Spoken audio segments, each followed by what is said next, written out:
बच्चों, आज हम चतुर्भुज की रचना के अंतर्गत दूसरी स्थिति में जो हमें चतुर्भुज बनाना है उसको बनाएंगे। दूसरी स्थिति कौन सी है? जब तीन भुजा एवं दो विकर्ण दिए गए हैं। ठीक है, तो इसके लिए हमने एक कच्चा चित्र का निर्माण किया। यहाँ पर आप पहले ये चेक कर लेंगे कि आपको क्या क्या दिया हुआ है।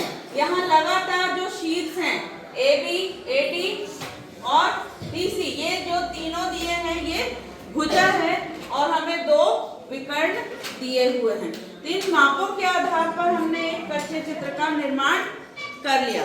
कच्चा चित्र बनाने का ये फायदा होता है कि हमारे दिमाग में एक खाका बैठ जाता है और उससे हम आसानी से चतुर्भुज की रचना कर सकते हैं।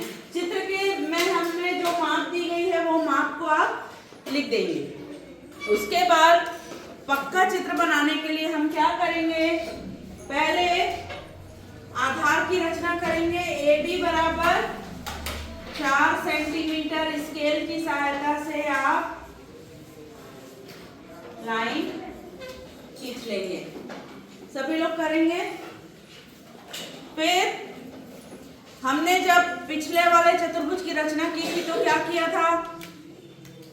पहले विकर्ण बनाया था, है ना? तो हम ये वाला विकर्ण की रचना करते हैं। BD कितना सेंटीमीटर लेना है? 6 सेंटीमीटर। तो आप प्रकार से 6 सेंटीमीटर की त्रिज्या ले लोगे। ठीक है, कैसे लेना है बताया था मैंने। आपको 0 पर इसकी नोक को रखना है और 6 सेंटीमीटर तक इसको फैलाना है। बिल्कुल स्केल से नाप कर लेंगे हम और B पर रखकर सामने की ओर चाप काटेंगे। यहाँ पर कौन सा बिंदु आएगा? D, है ना? और यहाँ हम देखेंगे AD बराबर 3.5 सेंटीमीटर। तो आपको अब फिर दोबारा कितने की त्रिज्या लेना है? 3.5। तो 3.5 की त्रिज्या लेकर A पर रखकर हम एक और चाप काटेंगे जो कि D पर एक दूसरे को कट करता है। फिर स्केल की सहायता से आप इसको मिला दीजिए। ठीक है, यहाँ तक के हो गया सबका। A पर रखकर हम कितने सेंटीमीटर का? 7 सेंटीमीटर का चाप ऊपर की ओर काटेंगे। अब आपको और कौन सी भुजा दी हुई है? CD भुजा दी है। तो D पर रखकर कितने सेंटीमीटर का चाप लेंगे? 5, है ना? तो इसको फिर आप 5 सेंटीमीटर ले लो, है ना? मैं अंदाजे से ले रही हूँ क्योंकि यदि मैं आपके हिसाब से, आपके कंपास के हिसाब से लूंगी तो आपको दूर तक दिखाई नहीं देगा, है ना? लेकिन आप बिल्कुल बराबर नाप कर लोगे। और चतुर्भुज की रचना करते समय हमें कुछ सावधानियां करनी है। क्या सावधानी रखना है? कि कच्चा चित्र आपका परफेक्ट बनना चाहिए, उसके बाद पक्का चित्र सही बनेगा, है ना?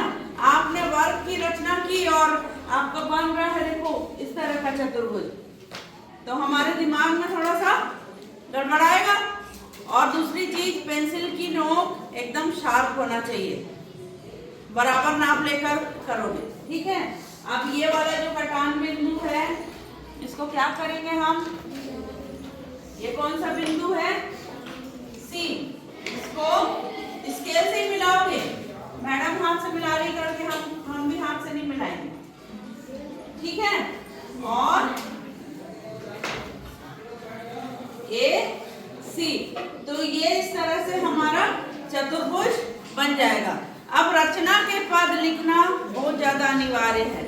तो आपने जो भी प्रोसेस की है उसको पॉइंट वाइज रचना के पद लिखेंगे। क्या क्या लिखेंगे? सर्वप्रथम हमने क्या किया? कच्चा चित्र बनाया। फिर AB बराबर 4 सेंटीमीटर का रेखाखंड खींचे। फिर क्या किए?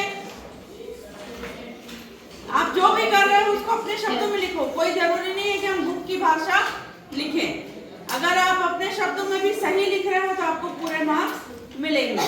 तो रचना के पद लिखना बहुत ज्यादा अनिवार्य है, इस तरह से हम चतुर्भुज की रचना कर सकते हैं। कच्चे चित्र के आधार पर हम पक्के चित्र में भी नाप लिख देंगे और अब हमें इस चतुर्भुज प्राप्त हुआ और रचना के पद आपने जो जो प्रक्रिया की है वही अपने शब्दों में हम रचना के पद में लिखेंगे।